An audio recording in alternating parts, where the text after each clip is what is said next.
Factor দেখেছি অ্যাসিডের জন্য, ক্ষারের জন্য আর সল্টের জন্য। আজকের আমরা দেখব জারক বিজারক পদার্থের জন্য এন ফ্যাক্টর। এন ফ্যাক্টরটা জারক বিজারক পদার্থের জন্য দেখতে গেলে আগে একটা যে কোনো জারক ধরে নিই। ধরো KMnO4 একটা জারক আমি ধরে নিচ্ছি। জারক KMnO4, আমরা সবাই জানি KMnO4 একটি শক্তিশালী জারক পদার্থ, ল্যাবে পাওয়া যায়।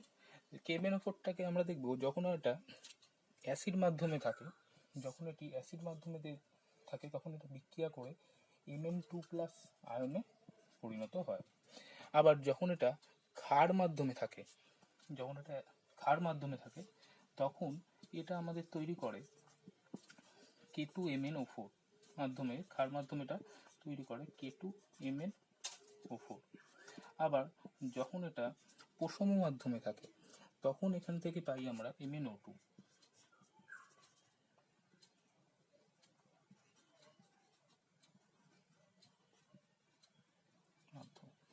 MnO2 আমরা পশমের মাধ্যমে পেয়ে থাকি। আমরা তিনটে মাধ্যমে আমরা দেখি তিন ধরনের জিনিস তৈরি করে KMnO4।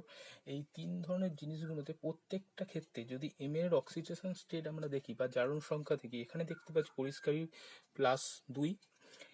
এইখানে কত হচ্ছে আমরা সেটা ক্যালকুলেট করব, এখানেও ক্যালকুলেট করব, এখানে তো ক্যালকুলেট করতেই হবে। দেখো কিভাবে ক্যালকুলেট করি আমরা KMnO4 Mn এর জারণ সংখ্যা কিভাবে ক্যালকুলেট করি। K সবসময় +1 স্টেটে থাকে, ও অক্সিজেন এটা -2 স্টেটে জারণ অবস্থায় থাকে সবসময়, চারখানাও আছে, তাহলে -2 একখানার জন্য, চারখানার জন্য হবে কত -8 টোটাল এখানে জারণ সংখ্যা। ধরো Mnটা বার করবো, তাই জন্য এটাকে x ধরলাম। এই টোটালটা যোগ করলে মানে +1 x -8 যোগ করে হবে কি এই মলিকুলটা চার্জ, এই মলিকুলটাতে কোনো চার্জ নেই, চার্জ কত 0। তার মানে x এই সলভ করলে দেখবে x = আমাদের আসবে +7। মানে KMnO4 এর জারণ সংখ্যা কত +7। এখানে তো কত জারণ সংখ্যা +2। এইখানে এই কেসে আবার জারণ সংখ্যা কত ক্যালকুলেট করে একবার দেখি Mn এর জারণ সংখ্যা। এখানে দেখো কি কটা আছে, দুটো আছে, তাহলে একটা কের জন্য 1 হয় +1 হয়, দুটো কের জন্য +2 হবে। এটা ধরো ক্যালকুলেট করবো, তাই জন্য এটাকে x লিখলাম। আর এখানে ও আছে চারখানা, এক একটা ওর জন্য হয় -2, চারখানা ওর জন্য কত হবে -8। তাহলে এখানে x কত আসবে দেখো তো, টোটাল = 0 হয়, তাহলে এখানে x দেবে সলভ করলে হবে +6। ঠিক আছে, এই কেসে দেখো এখানে MnO4, এখানে সরাসরি কি হবে -8 জারণ সংখ্যা, -8 জারণ MnO2 তৈরি, সরি এটা পোষণের মাধ্যমে MnO2 তৈরি হয়। এখানে হচ্ছে দেখো দুটো, একটা ওয়ের জন্য -2, তাহলে দুটো ওয়ের জন্য কত হবে -4। এখানে x -4 = 0, তাহলে x কত পাবো +4 পাবো। এই কটা জারণ স্তর এরকমভাবে বার করে নিলাম, প্রত্যেকটা কার Mn এর জন্য প্রত্যেকটা কেসে জারণ স্তর বার করলাম। এবার দেখো অ্যাসিড মাধ্যমে KMnO4 Mn2+ তৈরি হচ্ছে, মানে জারণ স্তরের পরিবর্তন কত হচ্ছে +7 থেকে +2 যাচ্ছে, তার পরিবর্তন কত হচ্ছে 5। সেই 5টাই হচ্ছে গিয়ে NF এখানে, মানে NF = জারক বিজারের জন্য জারণ স্তরের পরিবর্তনটাই NF বলবো আমরা। ক্ষার মাধ্যমে দেখো এখানে চেঞ্জ কত হচ্ছে, +7 ছিল +6 হয়ে গেছে, মানে পরিবর্তন কত হয়েছে আমাদের 1। তাহলে NF এই কেসে কত হবে 1। এখানে দেখো পরিবর্তন কত হয়েছে, জারণ স্তরে +7 ছিল, এখানে +4 এসছে, জারণ স্তরের পরিবর্তন কত হয়েছে 3। আর এই জারণ স্তরের পরিবর্তনটাকেই কি বলবো আমরা NF বলবো। এরকম ভাবে NF ক্যালকুলেশন করলাম।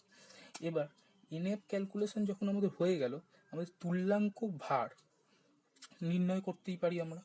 তুল্যাঙ্ক ভার কিভাবে নির্ণয় করেছিলাম একটু আগের দিনের পড়া যদি মনে করে দেখো, তুল্যাঙ্ক ভার যেটাকে আমরা EM দিয়ে বলছিলাম, EM হচ্ছিল মলিকুলার ওয়েট বা আণবিক ওজন, কোনো মূলের আণবিক ওজন, মূল বা যৌগের আণবিক ওজন, যেটাকে আমরা M0 বলি, ডিভাইডেড বাই NF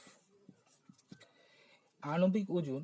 তাহলে প্রত্যেকটা কেসে KMnO4 এর যদি আণবিক ওজন দেখি, তাহলে অ্যাসিড মাধ্যমে KMnO4 এর আণবিক ওজন কত ছিল, বা KMnO4 সবসময় আণবিক ওজন কত, এটার আণবিক ওজন হয় M0 হয় সবসময় আমাদের 158। m0 ইজ ইকুয়াল টু কত হয় 158। তাহলে তুল্যাঙ্ক ভার এই রিয়াকশনটার জন্য KMnO4 এর তুল্যাঙ্ক ভার কত হবে, বা EM ইজ ইকুয়াল টু কত হবে 158 ডিভাইডেড বাই NF। এই কেসে কত 5। এবার ক্ষার মাধ্যমে এই বিক্রিয়াটার জন্য আমাদের KMnO4 এর তুল্যাঙ্ক ভার কত হবে, EM ইজ ইকুয়াল টু তুল্যাঙ্ক ভার ইজ ইকুয়াল টু m0, মানে m0 তো কখনোই চেঞ্জ হবে না 158 divide by NF is equal to কত 1। এই কেসটার জন্য প্রথম মাধ্যমে KMnO4 এর তুল্যাঙ্ক ভার কত হবে, কিভাবে বার করব, দেখো EM is equal two m0 তো চেঞ্জ হয় না 158 আবার বসবে, আর NF কত 3। তাহলে প্রত্যেকটা কেসে আমরা দেখতে পেলাম কি KMnO4 এর তুল্যাঙ্ক ভার কিভাবে বার করলাম। এবার এটা মুছে দেওয়া যায়। তোমাদের বাড়ির জন্য একটা কোশ্চেন দিচ্ছি, সেটা করে নেবে। আমি চেষ্টা করবো ডেসক্রিপশনে একটা হোয়াটসঅ্যাপ গ্রুপের লিঙ্ক দেওয়ার, সেই লিঙ্কটা দিয়ে ক্লিক করে তোমরা হোয়াটসঅ্যাপ গ্রুপে জয়েন হয়ে তোমাদের অ্যান্সার শেয়ার করতে পারো, কোনো রকম কোশ্চেন থাকলে সেটা বলতে পারো। দেখো অ্যাসিড মাধ্যমে যেটা কোশ্চেন বাড়িতে করবে, অ্যাসিড মাধ্যমে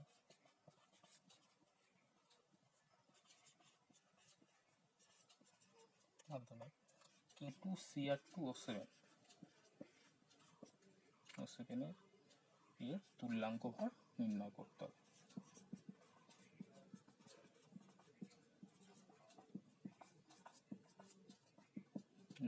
করো। আচ্ছা আমি একটু বলে দিই, হেল্প করে দিচ্ছি। K2Cr2O7 এটা অ্যাসিড মাধ্যমে ক্রোমিয়াম 3+ পরিণত হয়। K2Cr2O7 এখান থেকে আমাদের পাই ক্রোমিয়াম 3+, Cr3+।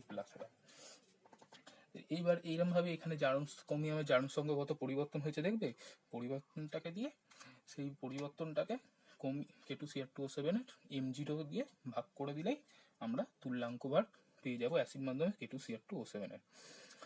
নেক্সট আমরা আগের দিন পড়েছি নর্মালিটি পড়ার সময় একটা জিনিস আমাদের পড়ার সময় এসেছিল কি এই এন ফ্যাক্টরটা এসেছিল।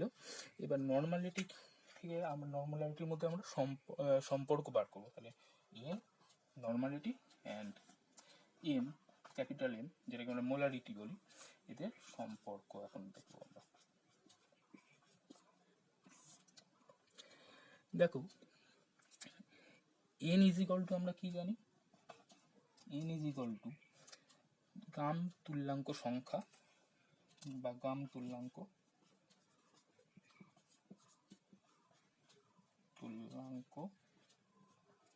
ডিভাইডেড বাই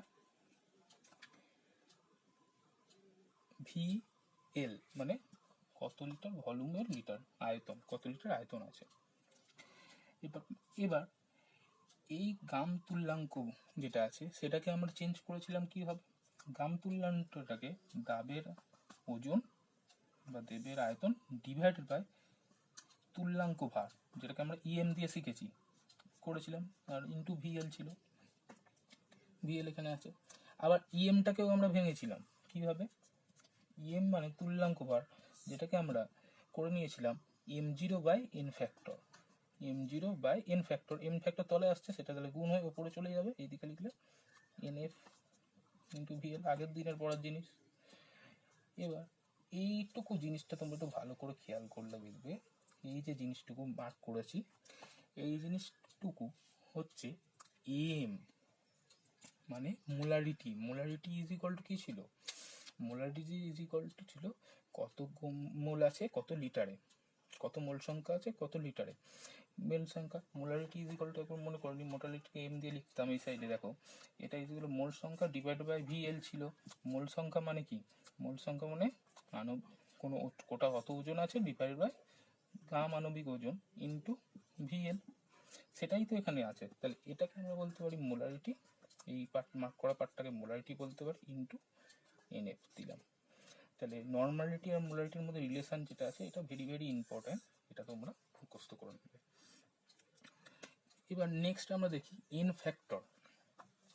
যে এত ইনফ্যাক্টর শিখছি, ইনফ্যাক্টর আমি তো একেবারে বলেছি সব, অ্যাসিডের ক্ষেত্রেও একটা ইনফ্যাক্টর বলছি, ক্ষারের ক্ষেত্রেও একটা ইনফ্যাক্টর বলছি, সল্টের ক্ষেত্রেও একটা ইনফ্যাক্টর বলছি, আবার জারক বিজারকের জন্য ইনফ্যাক্টর বলছি। অ্যাসিডের ক্ষেত্রে আমরা যেটা ইনফ্যাক্টর বলি, অ্যাসিডের ক্ষেত্রে যে আমরা ইনফ্যাক্টর বলি সেটা হচ্ছে কি আসলে অ্যাসিডের ক্ষারগাহিতা। ইনফ্যাক্টরটা হচ্ছে অ্যাসিডের ক্ষারগাহিতা।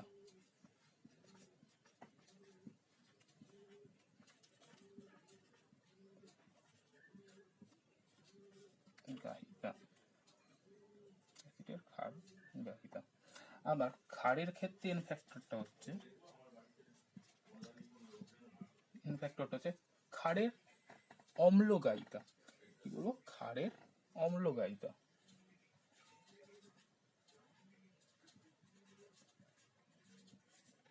তোমরা কিন্তু এগুলো লিখতে থাকবে, ক্ষারের অম্লগায়িতা। যদি হাতের লেখা বুঝতে প্রবলেম হয় বা কোনো কিছু প্রবলেম হয় তাহলে ভিডিওটা পজ করবে, পজ করে একবার দেখে আবার লিখতে থাকবে। আচ্ছা, লবণের ক্ষেত্রে কি হবে? লবণের ক্ষেত্রে যেটা ইনফ্যাক্টর আমরা দেখেছি,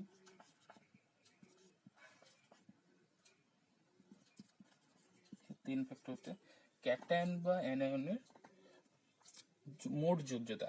ক্যাটায়ন বা অ্যানায়নের পজিটিভ চার্জ, অ্যানায়নের নেগেটিভের মোট যোগ্যতা।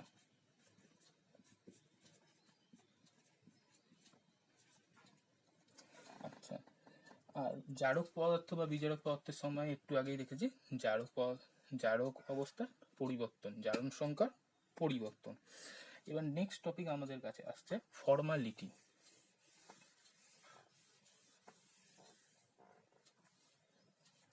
ফর্মালিটিটা পড়বে না,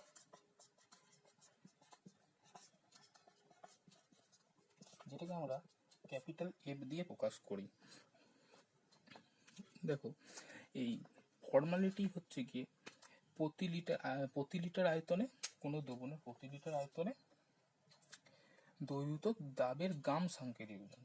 প্রতি লিটার আয়তনে লিটার দ্রবণে দ্রবীভূত দাবের গাম সাংকেতিক ওজনের সংখ্যা।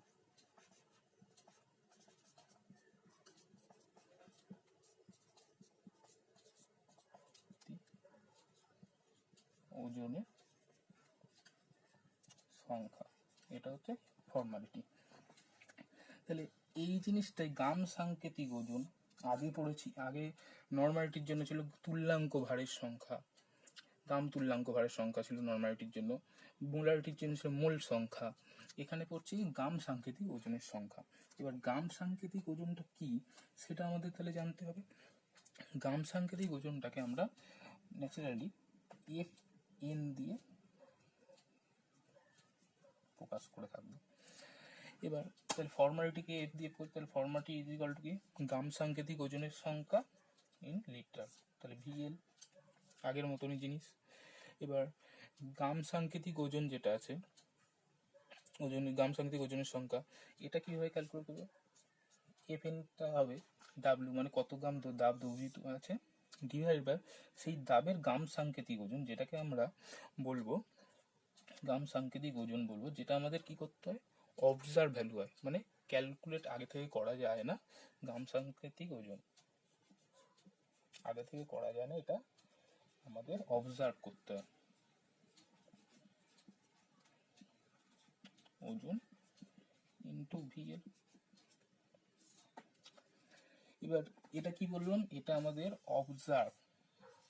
অবজার্ভ করতে হয়, এটা ক্যালকুলেট করাটা যায় না। যেমন একটা জিনিস অবজার্ভ আর থিওরিটির মধ্যে বা এক্সপেরিমেন্ট আর থিওরিটির মধ্যে ডিফারেন্সটা তোমরা দেখলে বুঝতে পারবে। ধরো NaCl এর পারমাণবিক ওজন বা ওজন জানতে চাইছি, পারমাণবিক ওজন জানতে চাইছি, কত হবে? দেখো 23, N এর জন্য 23 আর Cl এর জন্য 35.5। এটা তোমার কি বাড়িতে বসে থিওরি দিয়ে তুমি জানো N এর কত পারমাণবিক ওজন, Cl এর কত পারমাণবিক ওজন, সেটা দিয়ে 58.5 তুমি বার করে নিলে। এটাকে কি বলো? গাম সাংকেতিক ওজন। কিন্তু এটা কি ধরনের? থিওরিটিক্যাল, মানে এইটা হচ্ছে থিওরি দিয়ে পেলাম আমি। আর অবজার্ভটা কি হবে, কিছু ডিফারেন্স হবে। আমরা যখন ভ্যান ডর ফ্যাক্টর পড়বো এরপরে, সেই টাইমে আমরা এটাকে আরো বুঝবো। এই ফর্মালিটি জিনিসটা আবার ভ্যান ডর ফ্যাক্টরের সময় আসবে। তোমরা আপাতত মনে করো গাম সাংকেতিক ওজন, এবং গাম সাংকেতিক ওজনটা কিভাবে অবজার্ভ জিনিস, এটা থিওরিক্যাল জিনিস নয়। দাবক আর বিটা হচ্ছে দাব। এবার এই দাব আছে ধরো এনএ এনবি অ্যামাউন্ট, দাবের অণু আছে এনবি অ্যামাউন্ট, দাবকের অণু আছে এনএ অ্যামাউন্ট। তাহলে আমি মোল ভগ্নাংশ দাব বা দাবের মোল ভগ্নাংশ কিভাবে বার করব? দাবের মোল ভগ্নাংশ আমরা নির্ণয় করতে চাইছি, কিভাবে করবো সেটাকে আমরা এক্স দিয়ে মোল ভগ্নাংশ বোঝাই, দাব বলতে এখানে বি, তাহলে এক্স বি বলে লিখে দেবো, ইজ ইকুয়াল টু কি হবে, দাবের অনুসংখ্যা ডিভাইডেড বাই টোটাল অনুসংখ্যা বলতে N A plus N B, যেটাকে আমরা টোটাল অনুসংখ্যা বলছি, এরকমভাবে লিখতে পারবো। সিমিলারলি দাবকের মূল ভগ্নাংশ কিভাবে বার করব? দাবকের মূল ভগ্নাংশ যেটাকে আমরা মূল ভগ্নাংশ এক্স দিয়ে রিপ্রেজেন্ট করি, আর দাবক এখানে কে A, X A is equal to কিভাবে লিখব, এন এ দাবকের অনুসংখ্যা ডিভাইডেড বাই টোটাল অনুসংখ্যা, টোটাল অনুসংখ্যা কত, X A N A by N A plus N B, total অনুসংখ্যা N A by plus N B. এই দুটো জিনিসকে বার করলাম। এবার একটা জিনিস ভালোভাবে দেখো, x A plus X B করলে কত আসছে দেখো তো, এন এ ডিভাইডেড বাই, এখান থেকে এই মানটা বসিয়ে দিচ্ছি just, N A plus N B plus দেখো এক্স বি কত আসছে দেখো, এক্স বি হচ্ছে এইখান থেকে ভ্যালুটা এখানে বসাবো, N B by N A plus N B, total summation করলে আসবে দেখবে N A plus N B, এখানে নিচেও আসবে N A plus N B is equal to, তাহলে কেটে যাবে, এটা ইজ ইকুয়াল টু 1 আসবে। তার মানে একটা খুব ভেরি ইম্পর্টেন্ট জিনিস আমরা যেটা শিখবো, যেটা হচ্ছে ফর্মুলা করে নিয়ে যাবো আমরা, X A plus X B is equal to always 1। এখানে দুটো জিনিসের মিশ্রণ ছিল বলে সেই জন্য হয়েছে এক্স এ এক্স বি। যদি আর এখানে একটা সি বলে কিছু থাকতো তখন লিখতাম X A plus X B plus X C is equal to 1 আসতো, তখন দেখতাম। এরকম যতগুলো জিনিস নিয়ে এই মিশ্রণটা তৈরি হবে, দ্রবণটা তৈরি হবে, ততগুলো mole fraction is equal to আমাদের দেখবো 1 আসবে। নেক্সট হচ্ছে আমরা শিখবো পিপিএম, পার্টস পার মিলিয়ন। যখন কোনো জিনিস খুব কম পরিমাণে থাকে কোনো দ্রবণে, তখন তাকে পিপিএম দিয়ে প্রকাশ করা হয়। এই পিপিএম আবার 3 ধরনের। আগের দিন শিখেছি শতকরা মাত্রা। শতকরা মাত্রা দেখবে 3 ধরনের ছিল, একটা ছিল ডাব্লু বাই ডাব্লু, একটা ছিল ডাব্লু বাই ভি, একটা ছিল ভি বাই ভি। এখানে পিপিএমও ছিল সেম, পিপিএমও সেম 3টে ভাগে হয়। এটা হচ্ছে পার্টস পার মিলিয়ন, প্রত্যেক মিলিয়নে কথা বলা হচ্ছে। যখন খুব কম পরিমাণে কোনো জিনিস থাকবে তখনই এই পিপিএম এর কথাটা আসে। পার্সেন্টেজ ডাব্লু বাই ডাব্লু বা ডাব্লু বাই ভি যখন করেছিলাম, মনে করে দেখো কি করেছিলাম, দাবের ওজন যেটাকে আমরা গ্রামে নিতাম ডিভাইডেড বাই ভি, মানে হচ্ছে কি দ্রবণের আয়তন, যেটা আমরা এমএল এ নিতাম, ইন্টু 100 করতাম, কারণ ছিল এটা পার্সেন্টেজ। এবার আমরা শিখছি পিপিএম মানে মিলিয়নে, তাহলে এবার কি করবো, সেম জিনিস করব, কিন্তু সেটাকে আমরা পিপিএম ডাব্লু বাই ভি যখন বলবো তখন আমরা কি করব, সেম জিনিস থাকবে পুরো, দাবের ওজন যেটাকে আমরা গ্রামে নেব ডিভাইড বাই দ্রবণের আয়তন যেটাকে আমরা এমএল এ নেব, ইন্টু কি করে দেবো, আগে ছিল পার্সেন্টের জন্য 100, এটা ছিল মিলিয়নের জন্য, এবার হবে ইন্টু মিলিয়ন, ব্যাস এরকমভাবে হবে প্রত্যেকটা কেসেও। এটা W/W মানে হচ্ছে দাবের ওজন ইন গ্রাম, আর ডিভাইড বাই দমনের ওজন ইন গ্রাম ইন্টু 10⁶। সিমিলারলি এটা তো করেই দিলাম। এটা হবে কি দাবের আয়তন ইন ml ডিভাইড দমনের আয়তন ইন ml ইন্টু 10⁶। ব্যাস এরকমভাবে করবো।